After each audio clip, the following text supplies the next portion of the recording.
अत्यंत दुर्दैवानं सांगावंसं वाटतं की आज वासुंदे गावातील भूकनकवाडी परिसरामध्ये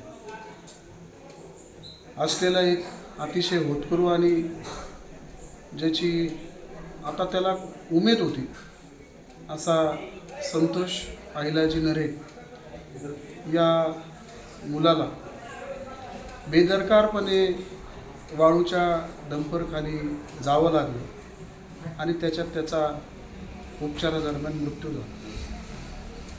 एकंदरच जर बघायला गेलं तर आपली प्रशासन व्यवस्था किती ढिसाळ आहे हे याच्यावरनं स्पष्ट होतं. आज अनेक समाजातील लोकांच्या प्रतिक्रिया या संदर्भातल्या उठल्या आणि आज त्याच्या कुटुंबियांची काय अवस्था असेल त्याची आपण कल्पना देखील करू शकत नाही.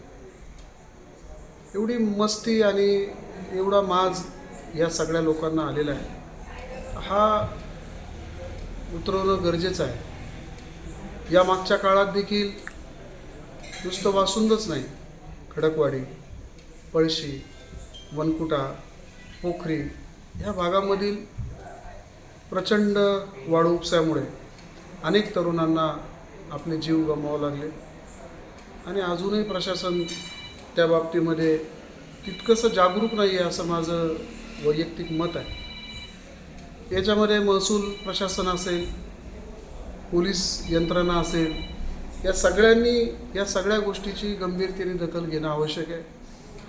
वासुंद्यातून तर आम्ही निश्चितपणे एक गोष्ट सगळ्यांना सांगतो की आम्ही एक खडाही वाळू या पुढच्या काळामध्ये चालू देणार नाही.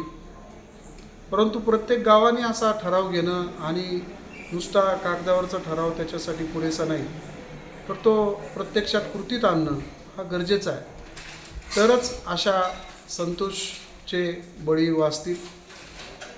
नाहीतर एखादा 2 दिवस आपण सगळेजण शोक व्यक्त करतो आणि त्याच्यानंतर ह्या सगळ्या गोष्टी काळानुरूप विसरून जातो, असं व्हायला नको. मी आमच्या सगळ्या सहकाऱ्यांच्या वतीनं त्यांच्या कुटुंबियाच्या या अतिवाशा दुःखामध्ये सहभागी आहोत. आम्ही त्याला परत आणू शकत नाही, परंतु भविष्यात कुठल्या संतोषचा बळी जाऊ नये यासाठी अत्यंत जाणीवतेने आम्ही सगळेजण प्रयत्नशील राहू. नमस्कार.